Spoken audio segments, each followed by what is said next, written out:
Hello everyone, in the video of economics and in this subject we are studying about utility analysis.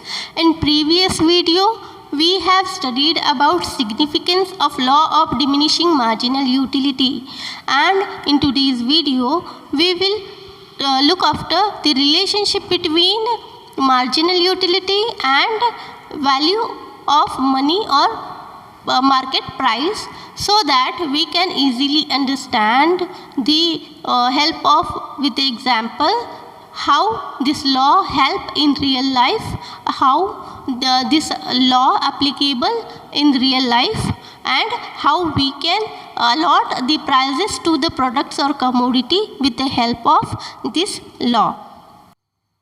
So let's start.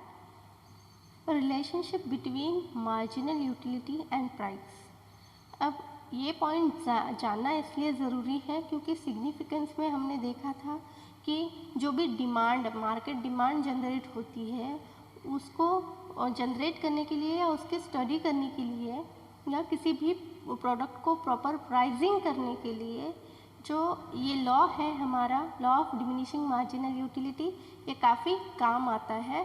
तो इसीलिए ये एक example के तौर पे हमें दोनों का रिलेशनशिप देखना है, हमारे मार्जिनल यूटिलिटी एंड उसी के साथ प्राइस, इन दोनों का रिलेशनशिप कैसे होता है और उसके अकॉर्डिंग प्राइस डिटरमाइन कैसे होती है प्रोडक्ट्स एंड कमोडिटीज़ को, ये हमें देखना है। तो देखते हैं, let us discuss the relationship between marginal utility and price in order to understand how the law of diminishing marginal utility from the basis of law of demand. It is a perfect example of particular application of the law of diminishing marginal utility. To understand a relationship, it is essential to convert marginal utility in term of money so that it can be compared with market price. अब यहाँ पे ये बोला गया है कि जो भी हमारी मार्जिनल यूटिलिटी है उसे हम प्राइस में तोल के कैसे देखते हैं, मतलब प्राइस के साथ इसको हम किस प्रकार से जोड़ सकते हैं, और साथ ही में मार्केट में जो भी प्राइस प्रोडक्ट के लिए डिटरमाइंड होती है वो किस प्रकार से की जाती है। और यहाँ पे ये भी बोला है कि इस लॉ का एप्लीकेशन कैसे होता है इन रियल लाइफ, मतलब जो भी प्रैक्टिकल लाइफ है हमारी वहाँ पे इस लॉ का एप्लीकेशन कैसा है, ये इस एग्जाम्पल के थ्रू हमें देखने मिलेगा। तो यहाँ पे आपको क्या क्या देखना है कि ये रिलेशनशिप हमें किस चीज़ के लिए हेल्प करेगी। एक तो ये लॉ है, law of diminishing marginal utility forms the basic law of demand, मतलब हमने देखा था कि ये लॉ ऑफ डिमांड पे भी मतलब लॉ ऑफ डिमांड भी काफ़ी निर्भर करता है इस लॉ पे, तो वो किस प्रकार से, और साथ ही में जो भी रिलेशनशिप है मार्जिनल यूटिलिटी की पैसों के साथ या प्राइस के साथ या इट्स रिगार्डिंग टू मनी, तो वो हमें देखना है।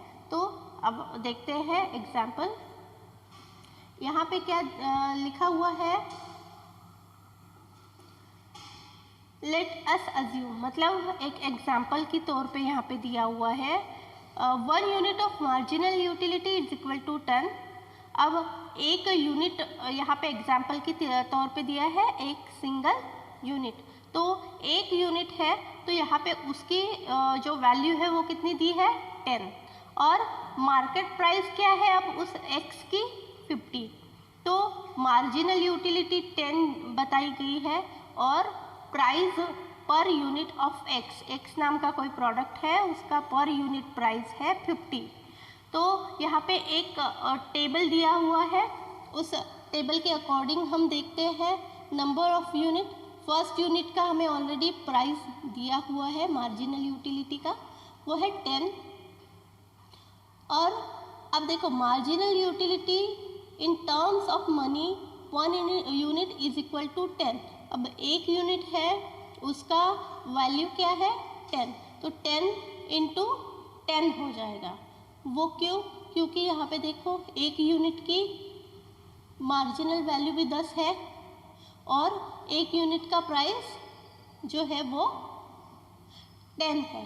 तो यहाँ पे इसी प्रकार से ये जो मार्जिनल यूटिलिटी हो गई 10 सेट, और यहाँ पे जो प्राइस दिया है एक इसका, एक जो यूनिट है x उसका भी 10 है, तो इसीलिए 10 इंटू 10 100 हो जाएगा पहले यूनिट का मार्जिनल यूटिलिटी। उसके बाद मार्केट प्राइस पर यूनिट होगा 50। तो ये सबके लिए कांस्टेंट रहने वाला है, इसमें कोई चेंजेस नहीं होंगे। जैसे आप देख रहे होंगे ये सब कांस्टेंट है, ये पूरे यूनिट के लिए कांस्टेंट ही रहेगा क्योंकि ये ऑलरेडी फिक्स्ड है। ये जो प्राइस है मार्केट प्राइस वो फिक्स्ड रहेगी, वो चेंज नहीं होने वाली। आपको यहाँ पे देखना पड़ेगा 10 इंटू 10 इसलिए लिया है क्योंकि 10 से ही मार्जिनल यूटिलिटी स्टार्ट हो रही है। देखो हमने देखा था 10 से मार्जिनल यूटिलिटी स्टार्ट हो रही है, इसलिए पहले यूनिट पे 10 इंटू 10 हो जाएगा। देखो 10, और इसीलिए यहाँ पे होगा जो फर्स्ट यूनिट का मार्जिनल यूटिलिटी ऑफ मनी वो होगा 100 रुपीज़। ठीक है, उसके बाद यहाँ पे देखते हैं 100 और 50। अब कंपैरिजन करेंगे। रिलेशनशिप का मतलब क्या होता है? कंपैरिजन करना। तो अब हम क्या कर रहे हैं? कंपेयर कर रहे हैं दोनों को। तो यहाँ पे होगा ये कि हमारा ये 100 निकला है, ये इस मार्केट प्राइस से बड़ा है या छोटा है? तो ऑब्वियसली मोर देन। तो ये देखो यहाँ पे सीधा सीधा लिखा है 100 जो है हमारी मार्जिनल यूटिलिटी वो 50 से काफ़ी बड़ी है। उसके बाद सेकंड यूनिट हम देखते हैं। सेकंड यूनिट पे हमारी मार्जिनल यूटिलिटी 10 से घट के हो गई है 8, तो ये हो जाएगी 8 इंटू 10 80। तो 80 भी 50 से बड़ा है। उसके बाद थर्ड पे हो जाएगी यही मार्जिनल यूटिलिटी अपनी 7, तो 7 इंटू 10 70 रुपीज़ मार्जिनल यूटिलिटी होगी अपनी मार्जिनल 70 रुपीज़। मतलब देखो एक्स नाम का प्रोडक्ट है, उससे हमें 70 रुपये की मार्जिनल यूटिलिटी मिल रही है, लेकिन उसका प्राइस मार्केट प्राइस क्या है? 50 रुपये है। तो ये भी इक्विवेलेंट वैल्यू नहीं है, ये गलत हो जाएगा। हमें मार्जिनल यूटिलिटी काफ़ी मिल रही है, तो ये जजमेंटल प्राइस नहीं हो सकती उस प्रोडक्ट की। तो इसीलिए अब ये भी 70 रुपीज़ भी 50 से बड़ा हो जाएगा। उसके बाद फोर्थ पॉइंट पे देखो, ये फोर्थ पॉइंट जो है यहाँ पे हो क्या रहा है? यहाँ पे हमारी जो मार्जिनल यूटिलिटी है वो 5 हो गई है, तो 5 इंटू 10 50। अब ये हो गया इक्वल वाला काम, मतलब यहाँ पे इक्विलिब्रियम हम हासिल कर रहे हैं, चीज़ों पे इक्विलिब्रियम यहाँ पे हमें मिल रहा है।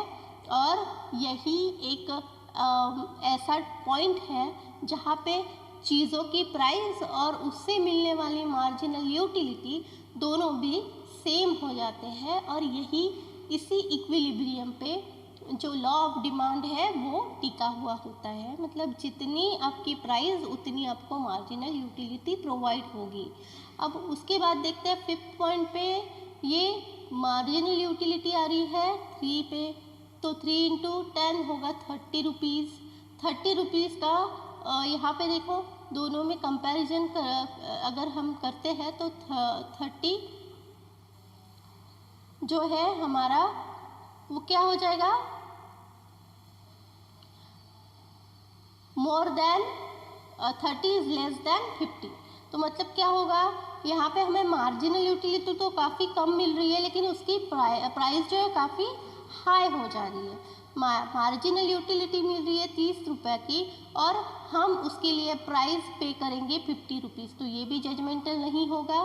तो इसीलिए यहाँ पे छठवें पॉइंट पे भी देखो मार्जिनल यूटिलिटी घट के हो गई है एक। अब मार्जिनल यूटिलिटी ये घटेगी ही, क्योंकि ये डिमिनिशिंग लेवल पे ही काम करती है, या फिर डिमिनिश होती है, रिड्यूस होती है यूनिट दर यूनिट। तो यहाँ पे 50 रुपीज़ में सीधे सीधे यही बोला है कि 50 रुपीज़ में आपको 4 यूनिट खरीदने चाहिए, वो होगी आपकी डिमांड की प्रॉपर रिक्वायरमेंट। तो यही सारा कुछ इस पर्टिकुलर टेबल में दिया हुआ है। इसके बाद ये थोड़ा सा इसका एक्सप्लेनेशन है। जैसे फर्स्ट यूनिट के वक्त हमने क्या देखा था कि जो भी हमारा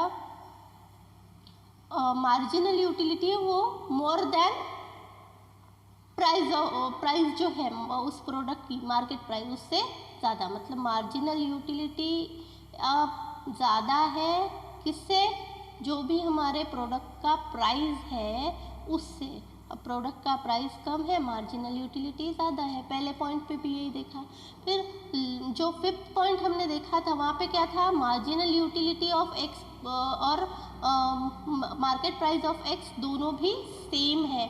तो ये जो है ये इक्विलिब्रियम वाला पॉइंट है, और डिमांड का लॉ हमेशा इक्विलिब्रियम फॉलो करता है।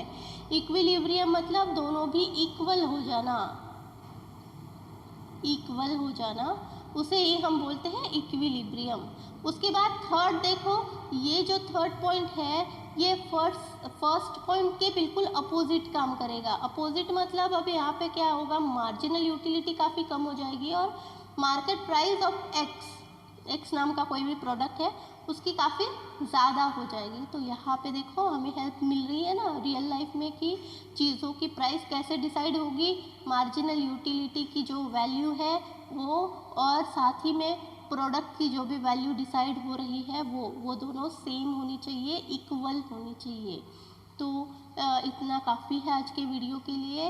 अब जो भी मैंने अभी तक पढ़ाया है वो अच्छे से आप एक बार और लुक कर लीजिए उसका, और साथ ही में ये आज का चैप्टर जो है यूटिलिटी एनालिसिस ये यहाँ पे कंप्लीट हो जाता है। तो let's do the exercise work. Take care and bye bye.